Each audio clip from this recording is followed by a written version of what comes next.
aside from bread, one question we got asked at every show. Yep. Every show was our opinion of the One Piece live action. Yes. Which, by the time this has come out, should have come out about 2 weeks ago. Yeah. 3 weeks ago, maybe. 2 or 3 weeks ago. Yeah. Well. I got 1 episode left to watch. Oh yeah. So I've watched 7 episodes. Okay, because I've only seen the first 2, and I'm saving the rest of it for my flight back. I've watched it all. So okay. Yeah. It's 8 episodes, right? It's 8 episodes. Yeah. Yeah, it's fun.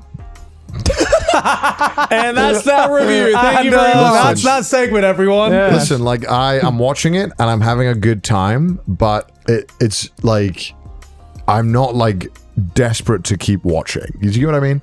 Like I don't feel. Do you feel like that's because you already are into One Piece?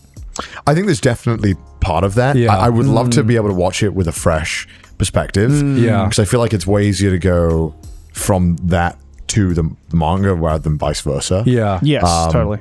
Because like obviously I have preconceived notions of segments I really liked, and when they changed them, I was like, oh, Yeah. why?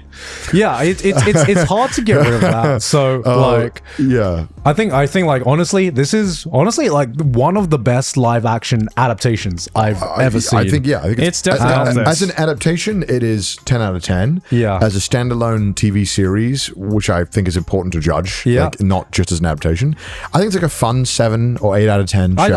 I'd say I would give the entire One Piece live action like an 8 or 7.5 maybe. Yeah, Which it's like for a live action Which is for live crazy. action. like I don't feel like I could show it to normies. No, actually, I don't think I could. I think. Okay, here's the like thing. Proper normies. Yeah, no. Okay, this showed me the One Piece live action showed me the power of like why people are trying to make live action anime adaptations. So like I get a message from my cousin before the show.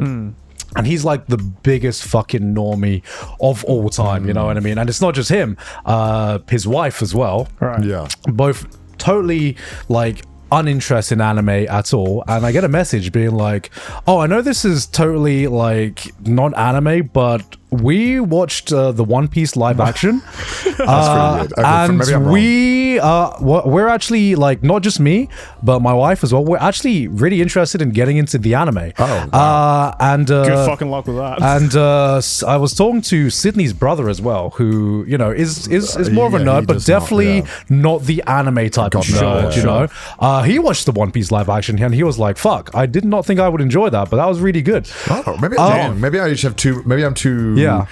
You know, we've had to hide in the shadows for so long, anime fans. Yeah. Be very careful about which anime we It's the recommend. preconceived notion of like, oh, the live action is for Yeah. the anime fans only, right? Yeah. But I think that's like, so like watching live action, I think there's 2 amazing things that they did. One was obviously, I think like one of the biggest weaknesses was, you know, there are some moments, especially I think during Arlong Park, that don't hit as hard as they did in the original anime or Right, manga. right. Yeah, that's fair. And That's you fair. know, I think like in my personal opinion, the Arlong Park arc needed maybe an extra episode just to really flesh out. Dude, it's kind of. Did you feel like other segments had too many episodes? Yes, I felt like Usopp's arc had one too many episodes. It was too long. Yeah, it was and too long. I felt like Arlong Park could have used that extra episode because that was like one of the hardest hitting moments. I mean, it wasn't like the moment was bad. It just definitely did not hit as hard as it did in the anime or manga just because there was way less screen time.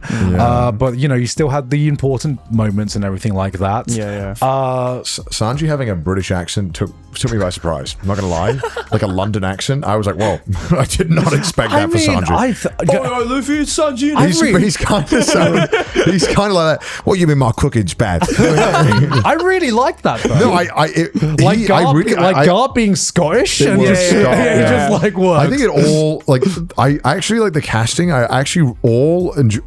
There's not a single casting I didn't enjoy. Yeah, I thought all of them were pretty spot on. I also like the fact that they didn't resort to using like high profile actors and actresses as well. I also like that there was a lot of the. It looked kind of goofy at times, but a lot of them were like just like practical effects for the costumes. Yeah. like they were like Arlong looks fucking weird, but he would look weird. So I'm kind of glad he looks fucking weird and cursed. The best way I can say it, which is one amazing thing that they did, is despite how fucking goofy and stupid all the character designs So are, fucking stupid. they never felt like anime. You know, they felt like Some of them felt anime. I mean, they always felt like they existed in its own fictional world, right? It didn't feel like I was watching like a Japanese live action anime adaptation where it was just like everyone try to act like anime where they try to act like anime characters. I just felt like these just were goofy characters in a goofy world. It almost felt like, you know how have you guys ever seen like a stage play or something like that? Yeah, of course. Yeah, so you know how when you're watching a stage play, it's like that. you have props that are meant to represent something, and it's not like a fucking Hollywood set. It's just a simple stage set or a prop that is just meant to give you the idea.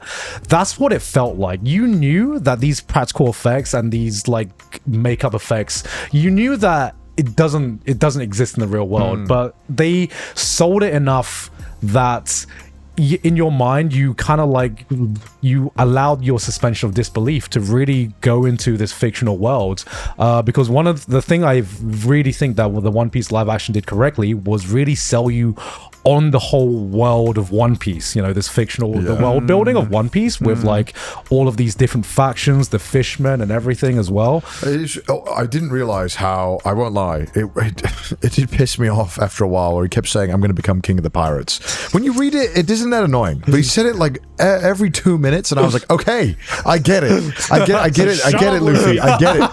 get it that it's your thing and you do this a lot, but my god, stop. And also there was a few moments I think it did a lot of amazing things and it was really fun. There were a few moments where the dialogue really did take me out of it for a moment and I felt like it could have been a little bit better. So?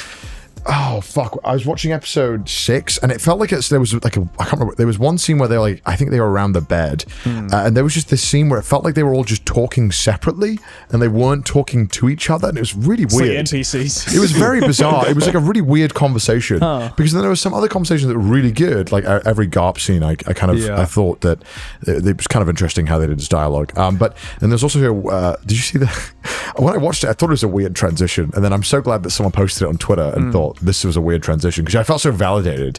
There's a transition when they did with with the Go board. Oh, I remember that. And it was so fucking weird. They did a transition where they put a piece on the Go board and then the Go piece transitioned into Luffy's hat top down. It was a very janky transition.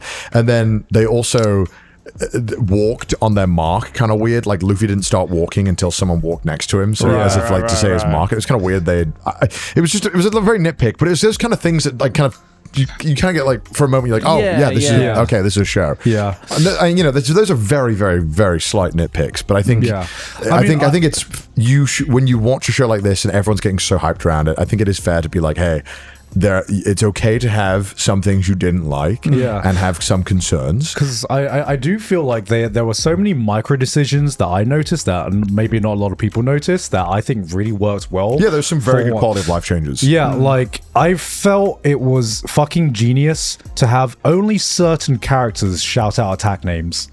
Right? Because I think there is only Luffy, Buggy, and at the end Sanji who shouts out attack names. And it all felt in character.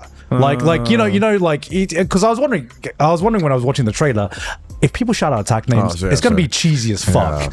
But you know, when Luffy shouts out, when Buggy shouts out, I'm like, all right, you know, because it's Luffy and Buggy. That's their character. But everyone else is just like, it's just a normal fight scene, and I thought that was fucking genius. Because I don't know if I could, you know, like maybe take Zoro seriously if he was like Onigiri, Santoryu, with like the fucking sword in his mouth, and it'd be like,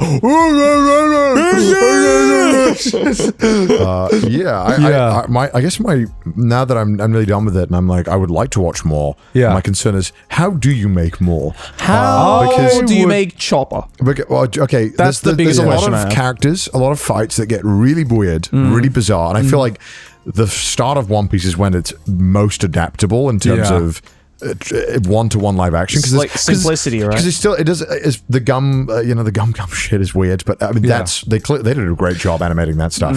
But how when it gets really fucking weird, also it's long. These characters are going to get old. Yeah. The Yeah. actor's going to get old. Yeah, The budget is crazy. Like, how do you go about this? I would like to see more as well. That's why I actually really hope that. Yeah, I want more. So Yeah, I definitely want more because I feel like they would give a little more time now that they know that it is a popular. success. It is popular, especially when they get to Alabaster. That gets more than 2 episodes. What was it, like $17 million on average an episode, was it? Sheesh. Where'd you get that from? I don't know. I saw it. I can make it up. Can we fact check? Yeah. Is how much? What was the budget of the One budget for the Piece? But One I Piece guess live to answer your question while we're checking, one thing that I was actually like very impressed with in terms of like the writing, which was like I was so scared of going into the One Piece live action, is I call it fucking Marvel syndrome. Yeah, where- $17.27 million per episode. Per episode, $138 million for the first season. We'll get to the Marvel Center. That's Yeah. a lot of money.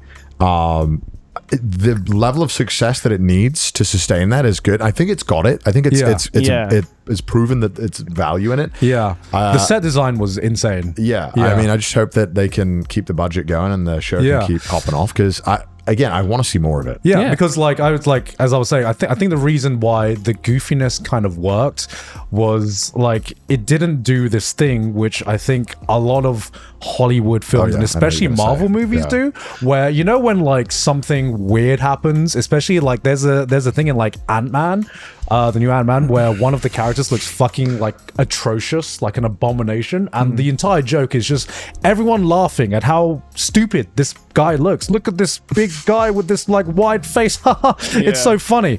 And considering how many weird things happen in One Piece, there was never a single moment where the joke was, wow, that just happened. That was weird. I just saw a clown. Yeah, they never pointed out. Yeah, how weird they never things were. pointed it out, and that like that. What the fuck is look at that! Look at that! Yeah, they always felt like they trusted the joke. Yeah, they had faith in it. Yeah, and like think like subconsciously, because none of the characters felt it was weird. Yeah. I didn't think it was weird because no one pointed out how weird it was. So I was like, oh, this is just normal to exist in this world. Yeah. So even if something's looked out of place, none of the characters really drew attention to it. So I didn't draw attention to it, and I thought that was fucking genius in terms of the writing. Totally. Yeah.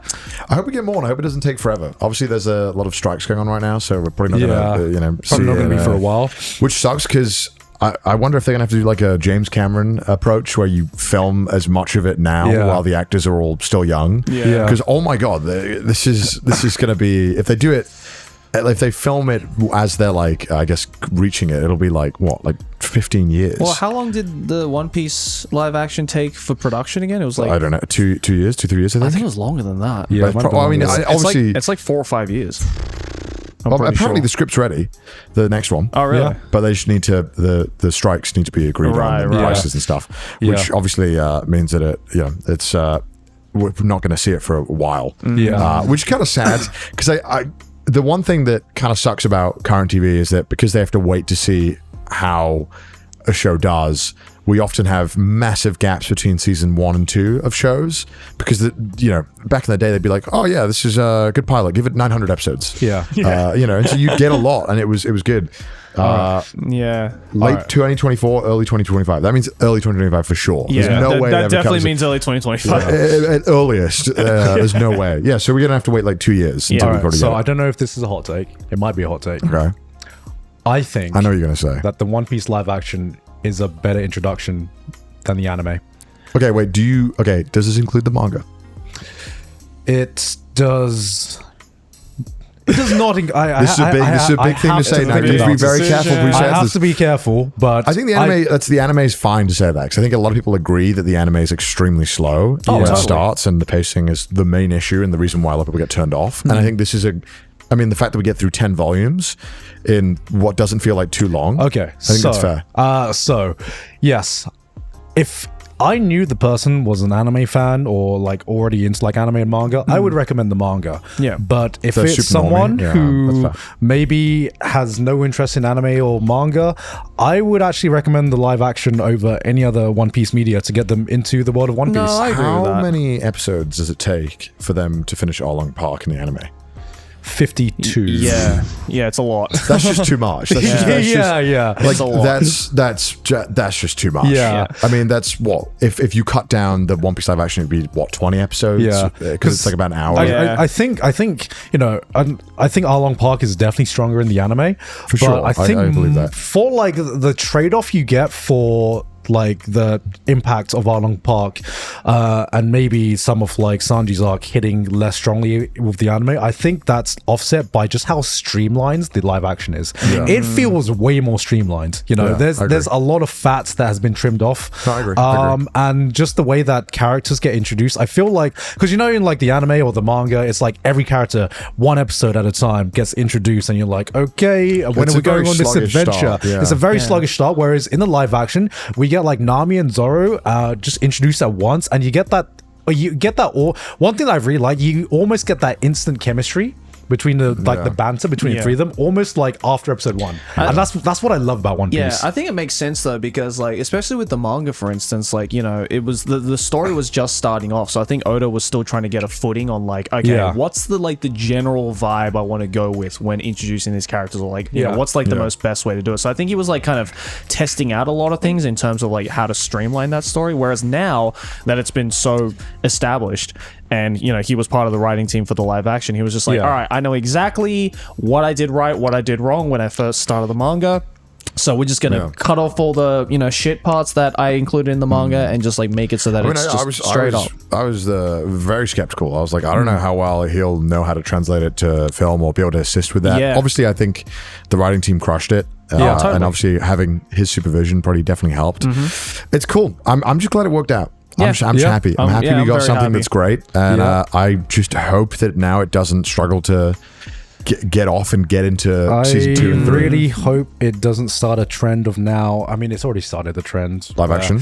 Everyone wants to do live action anime. I mean, now. look at. Well, My Hero Academia live action is in the works right now. Look at the budget and the amount of time and the amount of care there's to go in to make just a good live action adaptation. Like this is ungodly amounts of resources to make this so work. upcoming live action adaptations. Oh my god, Yu Yu Hakusho. The problem is if you cannot make Death Note work as a live action, you are beyond all hope of saving. It is such an easy formula for a good thriller. Like, it's such a straightforward premise that the only hard thing to kind of really fit in is the Shinigami. Yeah. And if you can nail that, the story's laid out for you. Like, I don't feel like it should be that hard. But and yet they still fucked it up. Yeah. Which I'm hoping, bro, if we can't get a fucking good... I mean, they fucked up the first one so badly. Wait, there's a Pokemon live action coming out too?